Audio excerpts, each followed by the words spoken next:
We imagine fate as a script handed down, neatly typed, signed by a god who owes us answers. But fate is not a script. It is a furnace. It burns away pretense. It refines whatever endures. For 7 years, I lived inside that furnace. I mistook the heat for passion. I mistook my jailer for a muse. I offered my throat to a vampire and called it romance. I did not love her.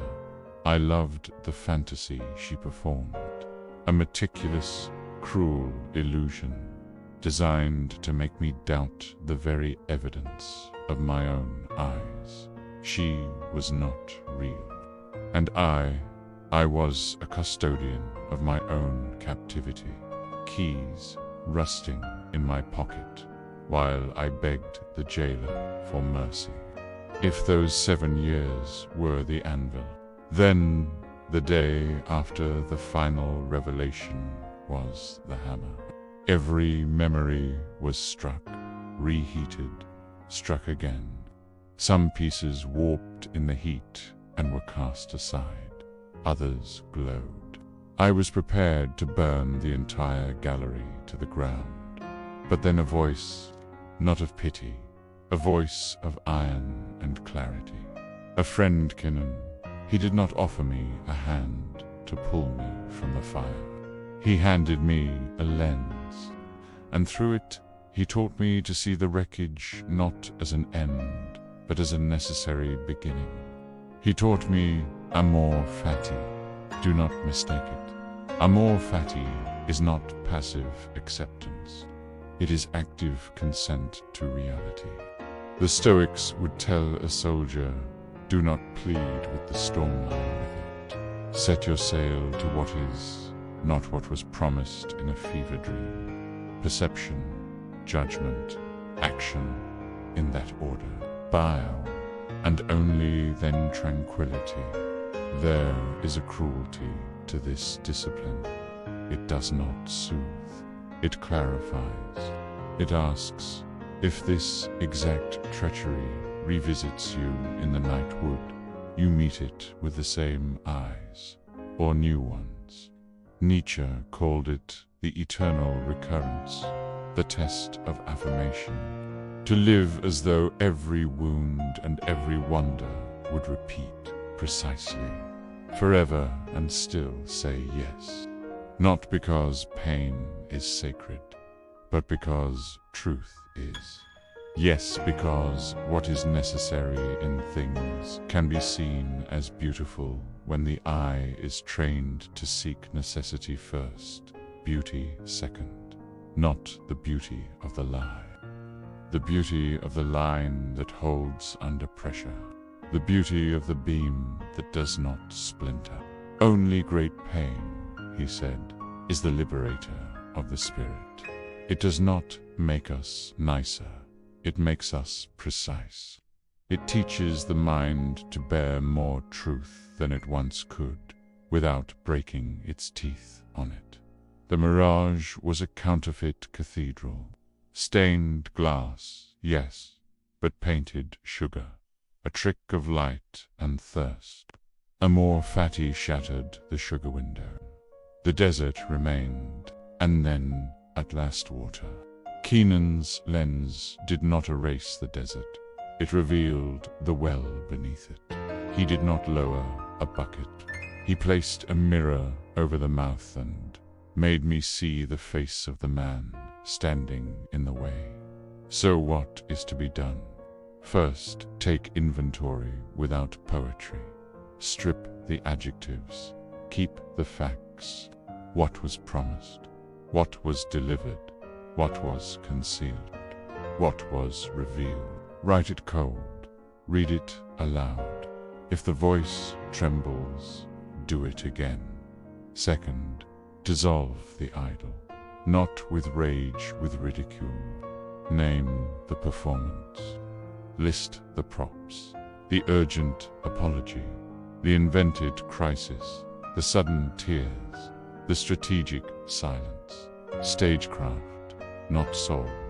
Once you see the wire, you cannot unsee the puppet. Third, refine consent. You did not choose the deception, but you can choose the use. If the wound returns in memory, do not swat it away like a fly. Hold it in the light until it confesses its entire lesson. Then file the confession where it belongs in the architecture of your next boundary. Fourth, prepare for recurrence. If the demon comes at midnight and whispers, would you live it all again? Train your mouth to answer before your fear does. Bice, because I have learned what it makes of me. Not a supplicant, a sentinel. And fifth, rebuild with contempt for ease. Ease was the bait. Effort is the harbor. Choose work that bites back. Choose friends who sharpen, not flatter. Choose vows that can survive a winter. What of forgiveness? Forgiveness, when it is pure, is simply no longer needing payment.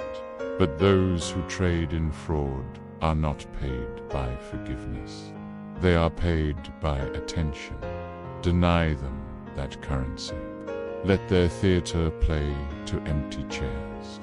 Amor Fati is not forgiving the storm. It is becoming the kind of captain who can read a sky without lying to his crew. She was not a deviation from my path. She was the path, a dark, brutal stretch of it. She was the anvil upon which my former self was shattered, so that something harder could be forged. Her actions are her own damnation. But my response, my ownership of that history is my liberation. This is what Keenan gave me, not sympathy, sovereignty. The canvas is not ruined. The previous artist was a vandal, but the canvas is mine, and now I hold the brush. I will paint not with the pale colors of forgiveness, but with the fierce, dark hues of a truth that has been paid for in blood and fire. To the man who crawled, do not despise him. He kept breathing. He carried the water, even if it was sand. Invite him to watch as you forge. Let him see the blade his crawling purchased. And to the monster, nothing. Not a blessing, not a curse. A ledger entry closed. A theater shuttered. Let silence be the sentence. What then is left? Work, beauty without sentimentality, music without delusion, friends who drag the truth into daylight and do not flinch, and love yourself. Bet as a covenant between two sovereigns, not a bargain between a beggar and a vendor. Amor Fati is not an anthem for the lucky. It is a discipline for the living. If it returns Sif, all of it returns. Let it find you ready not to repeat the lie, to repeat the courage, to repeat the choice, to look upon the furnace and step forward, smiling, because the man who emerges is worth the fire. The lesson is over.